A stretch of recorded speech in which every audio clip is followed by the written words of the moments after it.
사람이 종교를 가지는 데는 여러 가지 이유가 있습니다. 저는 그 중에 가장 큰 이유가 복을 받기 위함이라고 생각합니다. 사람마다 조금 다를 수는 있겠지만요. 사업이 잘 되고, 가정이 평안하고, 가족이 건강하고, 자녀가 잘 되고, 기타 등등, 하여튼 잘 되기 위해서, 이 땅 가운데에서 좀 성공하기 위해서 종교를 가지는 것이죠. 이런 신앙을 두고 일반적으로 기복신앙이라고 표현합니다. 그런데 저는 기복신앙이 종교를 가지는 가장 큰 이유이기는 하지만 가장 중요한 이유는 아니라고 생각을 합니다. 종교를 가지는 가장 큰 이유는 뭘까요? 가장 중요한 이유는 무엇일까요? 또는 종교를 가져야만 하는 가장 큰 이유는 무엇일까요? 저는 그것이 구원이라고 생각을 합니다. 그래서 거의 모든 종교에는 구원에 관한 교리가 들어가 있죠. 쉽게 말해서 천국과 지옥에 대한 그런 가르침이 모든 종교에는 있습니다. 이에 따라 어떻게 구원을 받을 수 있는가, 즉 어떻게 영원한 고통이 있는 지옥이 아닌 영원한 기쁨과 즐거움이 있는 천국에 갈 수 있는가, 그러한 문제를 반드시 다루는 것이죠. 뉴스에 종종 나오는 이슬람 근본주의자들이 소위 자살 폭탄 테러를 하는 이유가 그것이 구원을 받는 그들에게 있어서는 가장 확실한 방법이기 때문입니다. 왜냐하면 순교자가 되는 것이고 순교자에게는 구원이 주어지기 때문인 것이죠. 그리고 불교에서 속세를 떠나서 생활하고 여러 가지 고행과 또 수행을 하는 이유는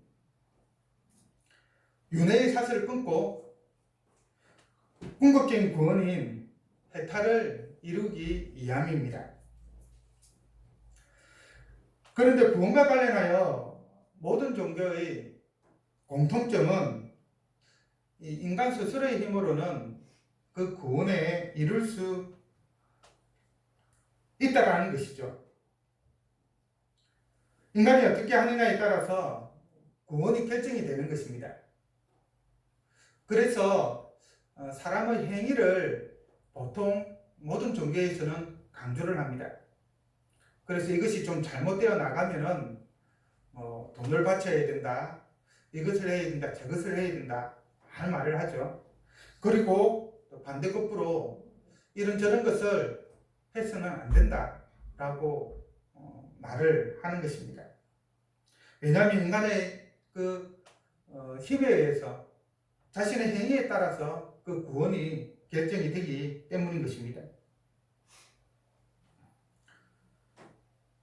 이렇게 인간의 행위가 구원과 직접적으로 연결되어 있기 때문에 앞에서 예를 들었지만 스스로 목숨을 내던지는 것이고 속세를 떠나서 고행을 하는 것입니다. 만약에 인간 스스로의 힘으로 구원할 수 없다라고 한다면 이런 일은 하지 않겠죠. 그렇게 한다고 한다면 오히려 그것은 어리석은 짓입니다. 여기에 다른 종교의 구원과 기독교의 구원에 있어서 근본적인 차이점, 곧 기독교만이 가지고 있는 독특성이 있습니다. 바로 다른 종교는 인간 내부에서 구원의 방법을 찾지만 기독교는 철저하게 인간 외부에서 구원의 방법을 찾는다는 것입니다. 쉽게 말해 다른 종교는 인간의 힘으로, 즉 행위죠. 인간의 힘으로 구원을 얻을 수 있다라고 말합니다. 그래서 인간 스스로 어떻게 하면 구원에 이를 수 있는가? 그것을 연구하고 또 그렇게 말을 하죠. 하지만 기독교는 인간의 힘, 즉 인간의 행위로는 구원을 얻는 것이 불가능하다고 말합니다. 인간이 어떠한 행위를 하든 어떠한 행동을 하든 절대로 구원을 받을 수 없다라고 말하는 것입니다. 예수님은 이와 관련하여서 요한복음에서 또 복음서에서 부자가 천국에 들어가는 것이 낙타가 바늘구멍에 들어가는 것보다 어렵다라고 말씀을 하시죠. 낙타가 바늘구멍을 통과하는 것은 불가능합니다. 가능하지가 않죠. 그런데 그것보다 부자가 천국에 들어가기가 더 어렵다라고 했으니 부자가 천국에 들어가는 것은 거의 불가능한 것이 아니라 아예 불가능한 것이죠. 가능성 그 자체가 전혀 없는 것입니다. 그러면 기독교는 어떻게 구원을 얻는다고 말할까요? 논리적으로 인간 스스로 천국에 갈 수 없기 때문에, 인간의 힘으로는 구원을 이룰 수 없기 때문에 반드시 외부에서 인간이 구원을 받을 수 있도록 누군가가 도와주어야만 합니다. 그런데 그 조력자는, 그 도움을 주는 사람은 사람이어서는 안 되겠죠. 왜냐하면 어떤 인간도 스스로의 힘으로는 천국에 갈 수 있는 자가 없기 때문입니다. 그래서 전능하신 하나님이 직접 구원의 길을 우리에게 알려주셨고 또 친히 이루셨습니다. 곧 성부 하나님께서 인간을 구원할 계획을 세우시고 성자 하나님이신 예수님께서 그 성부 하나님의 구원 계획을 이 땅에 오셔서 성취하시고 성령 하나님께서 성자 하나님이신 예수님께서 이루어 놓으신 그 구원을 사람들에게 적용시킴으로써 우리를 구원해 주신 것입니다. 곧 기독교는 사람이 스스로의 힘으로 구원을 얻는 것이 아니라 우리 신앙의 대상인 하나님께서 그를 믿는 자를 친히 구원해 주신다라고 말하는 것이죠. 그래서 요한복음 3장 16절은 하나님이 세상을 이처럼 사랑하사 독생자를 주셨으니 이는 그를 믿는 자마다 멸망하지 않고 영생을 얻게 하려 하심이라 라고 우리에게 말해주고 있습니다. 에디슨이 전기를 발명한 이후 모든 사람들이 지금 그 혜택을 누리고 있죠. 우리가 이 지하에서 이렇게 예배를 드릴 수 있는 가장 큰 이유 중에 하나가 이 지하에 이렇게 전기가 들어오기 때문에, 그래서 지하의 어두움을 밝혀주기 때문에 가능한 것입니다. 그런데 예수님이 이루신 구원을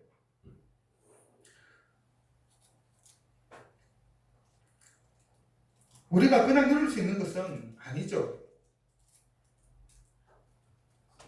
예를 들어서 집에 있는 텔레비전을 보기 위해서는 텔레비전에 전기를 공급해야지만이 TV를 볼 수가 있습니다. 물론 그 외에 여러 가지 것도 있지만 집에서 우리가 보기 위해서는 전기 코드가, TV의 전기 코드가 콘센트에 꽂혀 있어야 되죠. 물론 전기는 당연히 들어와 있어야 되는 것이고, 그래야지만이 텔레비전을 볼 수가 있습니다. 마치 이와 같이 우리가 구원을 얻기 위해서는 예수님이 이루신 그 구원이 우리에게 적용되어져야만 합니다.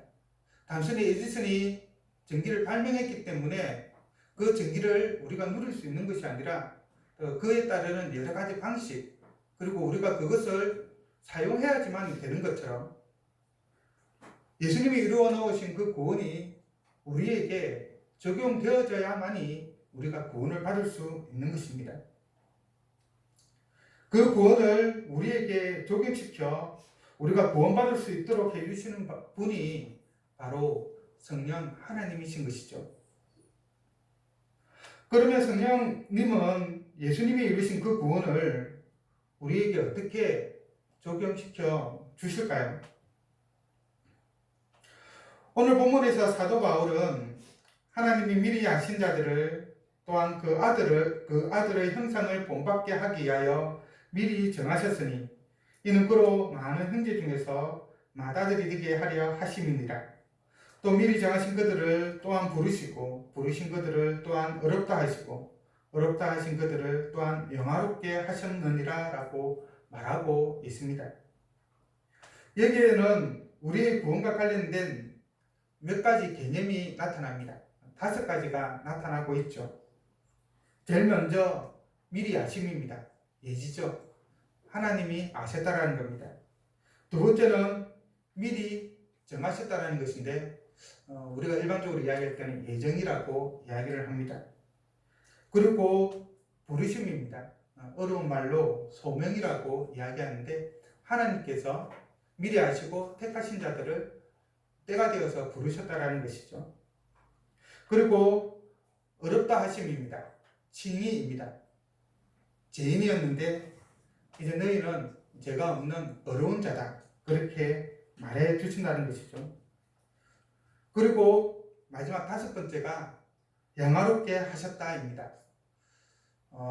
어떤 개념에 따라서는 성화라고 말할 수 있지만 영화롭게 하셨다라고 하는 개념에서 본다면 이런 영화라고 말할 수 있겠죠. 이 땅에서의 삶이 아니라 완전한 구원에 이르도록 해주시는. 오늘 본문은 구원과 관련하여 5가지를 말하고 있지만 일반적으로 신학자들은 성경의 연구를 통해서 더 많은 것들을 우리의 구원과 관련하여서 말하고 있습니다. 일반적으로 구원에 대해 말할 때 하나님의 선택, 복음의 초청, 효력 있는 부르심, 중생, 회심, 회개와 믿음, 칭의, 양자됨, 성화, 성도의 견인, 영화를 말합니다. 이런 것을 두고 신학자들은 좀 어려운 말로 구원의 서정 또는 구원의 순서라고 말합니다. 쉽게 이야기해서 우리의 구원이 어떠한 방식으로 이루어지는가라고 하는 것을 좀 설명을 한 것이죠. 그런데 이것은 우리가 어떻게 구원받았는가를 논리적으로 설명하고 있는 것이지 시간적인 순서에 따라서 말하고 있는 것은 아닙니다. 근데 순차적으로 되어지는 것은 아니라는 말이죠. 곧 부르심 이후에 중생이 오고 중생 이후에 회심이 있고 회심 이후에 회개가 있고 회개 이후에 믿음이 있고 이런 식으로 우리의 구원이 우리에게 적용되어지는 것은 아니다라는 말입니다. 물론 어느 정도 시간적인 순서는 있을 것입니다. 하지만 기본적으로 이 구원을 말하는 것은 논리적 순서에 따라서 말하고 있는 것이지 시간적 순서는 아니라는 것입니다. 이 구원의 순서와 관련하여서 성령 하나님의 사역, 곧 성령 하나님이 예수님이 이루신 구원을 우리에게 적용시켜 주시는 부분은 복음의 초청부터 성화까지라고 말할 수 있을 것입니다. 즉 선택이란 성부 하나님께서 태초에 구원받을 자와 구원받지 못할 자를 정하셨다라고 하는 개념입니다. 하나님이 이미 우리가 태어나기 이전부터 너는 구원받을 자, 너는 구원받지 못할 자로 정해놓으셨다는 겁니다. 우리의 이성으로는 좀 이해하기 힘든 부분이기도 하죠. 그래서 이와 관련해서도 많은 논의가 이루어지고 있습니다. 그러나 성경은 하나님께서 태초에 구원받을 자를 택해 놓으셨다라고 말해주고 있습니다. 그리고 이 택한 자들을 그 섭리에 따라 복음으로 초청을 하시죠. 때가 되어서 하나님께서 복음 전도를 통해서 또는 여러 가지 다른 방법으로 그들을 복음으로 초청을 하시는 것입니다. 사람들을 향하여서. 그런데 이 복음의 초청은 예수님의 구원의 성취가 있기에 가능한 것입니다. 예수님은 하나님의 택한 자들이 구원받을 수 있도록 죄라는 장애물을 십자가의 죽으심으로 제거해 주셨죠. 하지만 이 복음의 초청을 받는다고 해서 이 복음의 초청에 모든 사람들이 다 응하는 것은 아닙니다.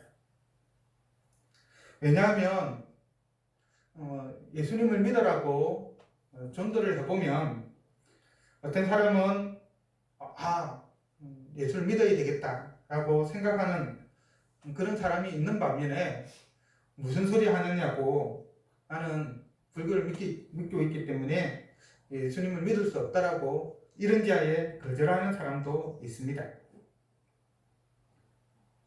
그렇게 예수님이 이루신 구원을 우리에게 적용시켜 주시는 분이 있어야만 하는 것이죠. 바로 그분이 성령 하나님이십니다. 구원의 순서 중 효과적 부르심부터 효력 있는 부르심이라고도 표현을 하는데, 이 효력 있는 부르심으로부터 성도의 견인까지가 성령 하나님께서 구원을 우리에게 적용시켜 나가는 과정이라고 말할 수 있을 것입니다. 이러한 성령 하나님의 사역을 통해서 우리가 온전한 구원을 이루는 것이죠. 그것을 간단하게 살펴보면 먼저 효력 있는 부르심이 있습니다. 선택과 초점은 성부 하나님의 사역이라고 한다면 효력 있는 부르심은 성령 하나님의 사역이 되는 것이죠. 앞서 복음의 초청과 관련하여 거부하는 자도 있다라고 제가 말씀을 드렸습니다. 복음의 초청을 거부하는 이유는 아직 때가 되지 않았거나 또는 구원받기로 선택받지 못했기 때문이라고 말할 수 있습니다. 여기서 한 가지 질문이 생기는데, 그러면 선택받은 자는 복음의 초청을 거부할 수 있는가라고 하는 점이죠. 선택받지 못한 자야 그렇다 치더라도 하나님이 택한 자 역시 하나님의 그 복음의 초청에, 하나님의 부르심에 거부할 수 있는가? 한번 생각해 볼 수 있을 것입니다. 성경은 이에 대해 선택받은 자는 복음의 초청을 거부할 수 없다라고 말합니다. 바로 그 개념이 효력 있는 부르심의 개념입니다. 복음을 초청했을 때, 즉 하나님의 부름이 있을 때 거기에 반응할 수밖에 없는 것, 바로 그것이 효력 있는 부르심인 것이죠. 복음의 초청에 사람이 거부할 수 있는 것은, 구원에는 거부할 수 없는 것은, 이 복음의 초청에 우리가 거부할 수 없는 그 이유는 구원에는 사람의 행위가 일절 가미되지 않기 때문이죠. 복음의 초청을 받았을 때 그것을 받아들이고 거부하는 것이 사람의 의지나 그 마음에 달려있다고 한다면 구원에 사람의 행위가 가미되는 것이라고 할 수 있을 것입니다. 내가 어떻게 반응하느냐에 따라 나의 구원이 결정되는 것이기 때문에 어떻게 하나님께서 우리의 구원을 이루시는 것이 아니라 내가 구원을 이루는 것이 될 수가 있는 것이죠. 그렇기 때문에 하나님이 택한 자를 때가 되어 복음으로 초청하면 그는 그 초청에 거절할 수가 없는 것입니다. 하나님의 부르심은 반드시 100% 확실하게 사람의 반응을 이끌어냅니다. 내가 예수 그리스도를 믿어야 되겠다, 그런 반응을 이끌어낸다는 것이죠. 바로 그것이 혈육 있는 부르심입니다. 다음으로 중생입니다. 이것은 불교에서 말하는 중생과는 전혀 다른 개념입니다.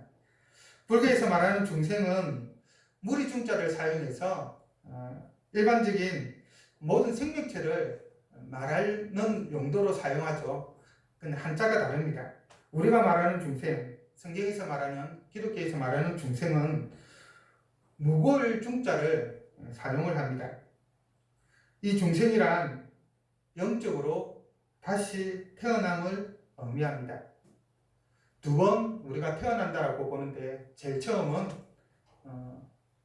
엄마의 몸에서 태에서 한번 태어나고, 그리고 다시 영적으로 성령을 통하여서 태어나죠. 그래서 중생이라고 말합니다. 한자가 아닌 한글로는 거듭남이라고 이렇게 표현을 하죠. 성령 하나님께서 우리에게 새로운 생명을 주시는 것입니다.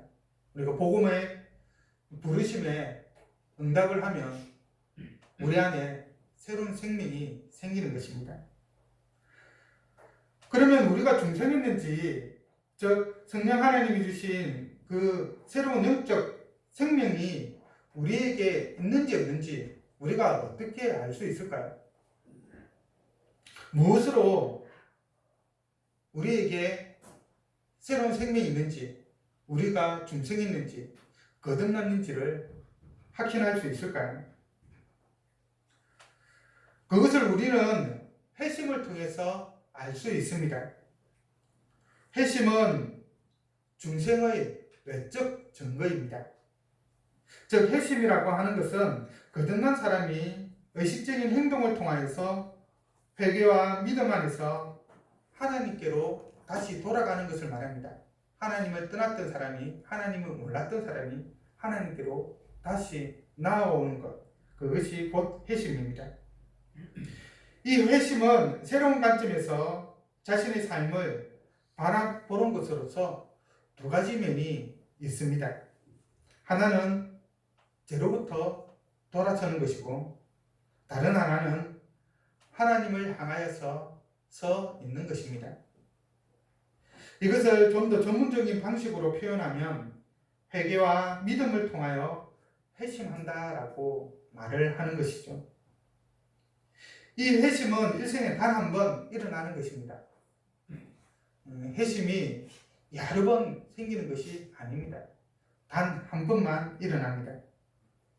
성경에 기록된 가장 유명한 회심 사건이 바로 초대교회 때 처음 교회가 시작되었을 당시 가장 박해를 심하게 했던 사울이 다메섹으로 가는 그 도중에 하나님의 부르심을 받아서 회심한 사건이죠. 이때 이후로 사도 바울은 가장 영향력 있고 가장 유명한 복음 전도자가 되었습니다. 한편 이 회심은 이 바울에게 일어난 사건처럼 극적으로 어느 한순간에 일어나는 것이기도 하지만 점진적으로 일어나는 것이기도 합니다. 그런 극적인 경험 없이 천천히 일어나는 것이죠. 이 회심과 관련하여서 우리가 알아야 하는 것은 회개와 믿음입니다.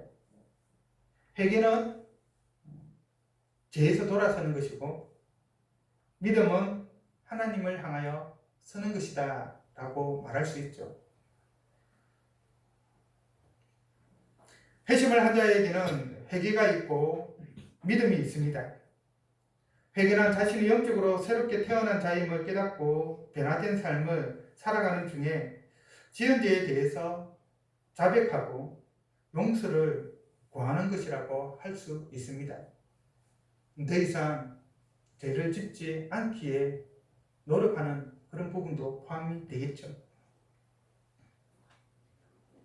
죄로부터 돌아서서 의식적으로 하나님을 생각하며 그 앞에서 사는 것이 곧 회개입니다. 회심과 회개의 결정적인 차이점이라고 한다면, 회심은 일생에 한 번 일어나는 것이라고 한다면, 회개는 우리가 구원을 받았음에도 불구하고 매번 매 시간 해야 되는 것입니다. 왜냐하면 여전히 우리들은 구원을 받았음에도 불구하고 아직 그 구원이 완전히 이루어지지 않았기 때문에 그 죄의 영향력이 여전히 남아있기 때문에 이 땅에서 죄를 지으면서 살아갈 수밖에 없기 때문입니다. 그래서 그 죄를 지을 때마다 그 죄에 대해서 스스로 자복하고 돌아서야 하는 것이죠. 그리고 회심한 자에게는 믿음이 생깁니다. 믿음이란 하나님의 부르심에 대한 전인격적인 반응으로서 복음의 진리에 대한 확신과 예수님 안에서 하나님을 신뢰하고 예수님을 하나님의 아들이요 그리스도요 구원자로 받아들이는 것을 말합니다. 이 믿음에는 대개 지적인 요소인 지식과 하나님의 말씀을 참되다고 받아들이는 정적인 요소인 동의와 의지적인 요소인 신뢰를 포함하고 있습니다. 그래서 우리는 끊임없이 하나님을 알아나가야 되고 하나님의 말씀에 대해 하나님의 말씀이 참됩니다 라고 인정을 해야 하며 그 말씀을 의지하면서 하나님을 의지하면서 살아야 하는 것이죠. 그래서 해봐야 믿음에는 사람의 노력이 어느 정도 들어가 있습니다. 그러나 그것 때문에 구원을 이루는 것은 아닙니다. 한편 중생한 자는 어렵다함을 받습니다. 이것이 칭의인데 예수 그리스도께서 십자가의 사역을 통해서 이루신 의를 성령 하나님께서 우리에게 적용시켜서 하나님께서 우리를 어렵다라고 선언하시는 것을 말합니다. 죄인에서 의인이 되는 것을 두고 칭의라고 말하죠. 이는 법정적인 개념인데 법정에서 재판관이 비록 내가 죄를 지었다 하더라도 재판장에서 재판관이 무죄로 선언하면 그 사람은 죄가 없는 것으로 인정이 되죠. 무죄 방면이 되는 것입니다. 그러나 이 죄는 여전히 남아있죠. 죄인임에도 불구하고 재판장의 그 선언 때문에 어렵게 되는 것입니다. 마찬가지로 우리가 죄인임에도 불구하고 하나님께서 우리 안에 있는 성령 하나님께서 전가시켜 주신 그리스도의 의를 보시고 우리를 어렵다라고 선언해 주시는 것입니다. 바로 그것이 칭의입니다. 이 칭의에 의해서 우리는 죄인에서 의인으로 신분이 바뀌게 됩니다. 그리고 어렵다함을 받은 자는 하나님의 자녀가 됩니다. 이것이 양자됨입니다. 양자됨은 우리가 하나님의 자녀가 아니었는데 하나님의 자녀가 되는 것을 말합니다. 이방이죠. 쉽게 이야기하면 내 아들, 딸이 아니었는데 내 아들, 딸로 호적에 올리는 것. 그런 의미에서 양자됨은 우리가 하나님의 자녀가 아니었는데 하나님께서 우리를 하나님의 자녀로 받아주는 것을 말합니다. 우리는 하나님의 자녀가 되기 이전에는 마귀의 자녀였습니다. 그런데 예수님께서 십자가의 죽으심으로 우리를 마귀의 권세에서 자유케 해 주셨고 성령 하나님의 그 사역으로 하나님의 자녀가 되었습니다. 하나님의 자녀로 입양이 된 것이죠. 이에 따라서 하나님의 자녀로서의 그 모든 특권들을 온전하게 누립니다. 하나님의 아들로 딸로서의 모든 권리를 받게 되는 것이죠. 그 중에 하나가 바로 하나님의 상속자가 되어서 하나님 나라를 물려받는 것입니다. 그러면 중생하여 회심하고 그것을 통해 어렵다함을 받고 하나님의 자녀가 된 자들은 어떻게 살아야 할까요? 그것을 말하는 것이 성화입니다. 성화란 구별되게 거룩하게 사는 것을 말합니다. 죄에서 떠난 의롭고 선하게 사는 것을 말합니다. 세상의 가치관이 아닌 하나님 나라의 가치관에 따라 하나님의 말씀을 지키며 사는 것을 말합니다. 이 성화의 과정을 통해서 우리는 우리 안에 하나님의 형상을 회복하고 전인격이 새롭게 회복되며 점차 죄에 대해서 죽고 의에 대해서 살게 되는 것이죠. 참으로 구원받은 자는 성화의 삶을 살아야만 합니다. 즉 선을 행함으로써 구원을 얻는 것이 아니라 구원을 얻었기 때문에 선을 행할 수밖에 없어야 한다는 것이죠. 이 선후관계를 우리는 확실하게 해야 됩니다. 이 선후관계가 잘못되면 행위 구원으로 나아갈 수가 있는 것이죠. 많은 선을 행함으로 거룩한 삶을 통하여서 구원을 이루려고 합니다. 이것이 기독교를 제외한 모든 종교들이 행하고 있는 구원의 방식이죠. 하지만 우리 기독교는 그렇게 말하지 않습니다. 우리가 구원을 받았기 때문에 우리 안에 의가 있기 때문에 비로소 의를 행할 수 있다라고 말합니다. 성화의 삶을 살 수 있다라고 말하는 것이죠. 마지막으로 우리는 구원을 어떻게 확신할 수 있을까요? 지금은 구원받았지만 나중에는 어떻게 될까 의심할 수 있습니다. 이에 대해 성경은 우리에게 우리의 구원은 영원히 변함이 없다라고 말합니다. 하나님이 한 번 주신 구원은 그 누구도 빼앗아갈 수가 없는 것이죠.